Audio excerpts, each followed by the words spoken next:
Officer B, Baxter, Donut, you're a father and uncle to all of us. And even when we mess up, like really mess up, somehow, some way, you still seem proud of us. Children have a tendency to gravitate towards what's building them. And so I speak encouragement to them, and they seem to respond to that language. I speak, ensure them that they're able. I try to build up their self-esteem, and so I think that through that, and they're doing the same thing for me. Seeing people grow up to be a better person and to walk around with a positive mind frame and go somewhere in life. And that's all he what he really wants. But the real problem that we're facing, Danny, is that many people are reluctant to speak to the police because of their fears of being identified as a snitch.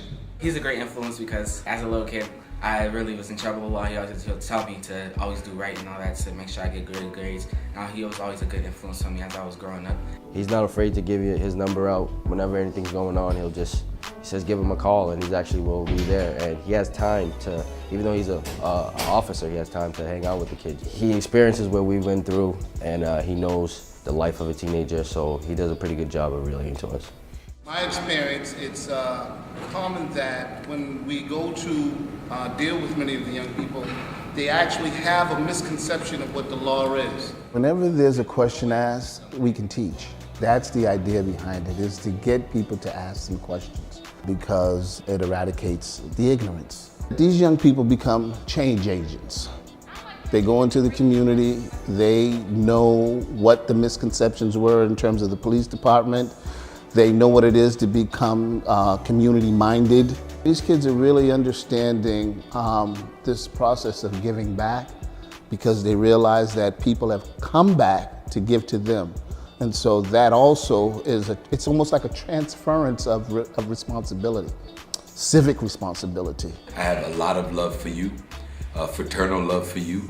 I respect you, and keep doing that good work and be an inspiration not just to many of the children and the people that you work with, but to the police officers that you work with as well in the community.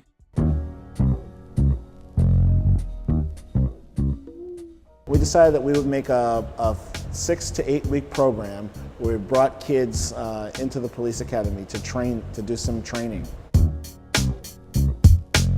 The overall goal of the Teen Academy is to demystify police work for the kids. Teenagers don't understand the motives of police and why we are who we are.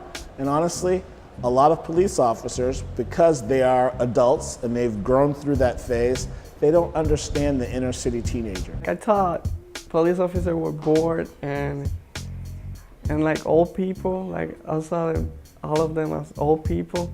And like they didn't want to hang out with the youth, and I thought that they loved to stereotype about the youth. If they could understand one another, the community would get better. He's always positive, and those are the type of people you want to surround yourself by.